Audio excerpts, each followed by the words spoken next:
Pemerintah resmi menerbitkan aturan baru untuk mendukung percepatan program pembangunan 3 juta rumah. Dan pemirsa, kebijakan ini diharapkan akan mempermudah akses masyarakat berpenghasilan rendah untuk memiliki hunian sekaligus memberikan kepastian bagi pemerintah daerah dan pelaku usaha perumahan.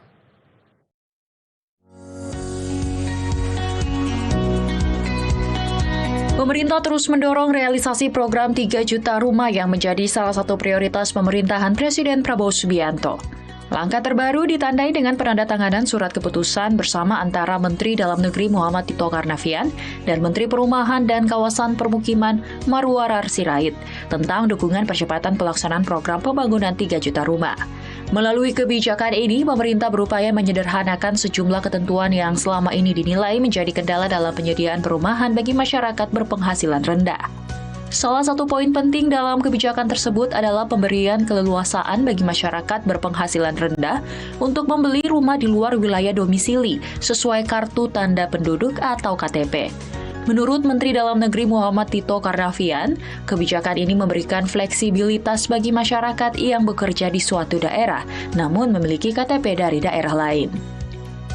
Kita dua program utama Pro Rakyat ini, yaitu swasembada pangan pertanian tetap berjalan, dan kemudian program perumahan bagi masyarakat yang berpenghasilan rendah, program untuk rakyat yang tidak punya rumah maupun yang rumahnya tidak layak huni, dua-duanya berjalan. Ini kebijakan Presiden yang harus kita dukung. Dan ini semua kami bisa berkumpul di sini. Terima kasih kepada Bapak Sekretaris Kabinet Bapak Teddy Indrawijaya yang sudah mengkoordinasikan di kami semua sehingga kami bisa duduk bersama di tempat ini dan membuat surat edaran bersama dengan Menteri PKP, saya ulangi dengan Menteri ATR BPN, sehingga masalah pertanian juga jalan, swasembada pangan, perumahan juga bisa diselesaikan. Termasuk juga tadi bersama dengan Menteri PKP memberikan juga kejelasan adanya cakupan yang lebih luas sehingga masyarakat berpenghasilan rendah ini akan dapat dibantu dengan kebijakan oleh Bapak Menteri PKP. Sekali lagi, masyarakat berpenghasilan rendah yang tinggal tidak harus misalnya di Bekasi, tidak harus domisilinya di situ, tapi tinggal di Jakarta bisa mendapatkan privilege PBG 0%, BPHTB 0% sepanjang dia masuk kriteria masyarakat berpenghasilan rendah. Sementara itu, Menteri PKP Marwarar Sirait menegaskan, kebijakan ini juga memberikan kepastian bagi pemerintah daerah dan pengembang dalam menyiapkan kawasan hunian baru. Pemerintah menilai sinkronisasi antar kementerian menjadi kunci untuk menyelesaikan berbagai persoalan, mulai dari tata ruang, pemanfaatan lahan, hingga perizinan. Bagi tadi Pak Nusron, nanti ada sertifikasi buat rakyat, ya, yang nanti dicek, dan itu sangat luar biasa manfaatnya bagi rakyat.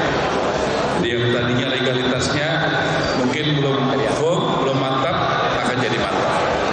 Jadi sekalian tahu kewenangan itu sudah terbagi, masing-masing menteri punya kewenangan sendiri-sendiri, ya, masing-masing badan dan lembaga punya kewenangan sendiri, dan koordinasi ini sangat dibantu oleh Bapak Seskap dan Kau Teddy sehingga bisa jalan lancar dengan sangat baik. Ya. Meski demikian, keberhasilan program ini tetap akan bergantung pada ketersediaan lahan, kemudahan pembiayaan, serta kemampuan pemerintah menjaga harga rumah agar tetap terjangkau bagi masyarakat sasaran. Pemerintah berharap kebijakan baru ini dapat mempercepat pemenuhan kebutuhan hunian nasional sekaligus mengurangi backlog perumahan yang selama ini masih menjadi tantangan besar di Indonesia. Laporan Maura Jelita Muhammad Jamaluddin, Jakarta, Garuda TV.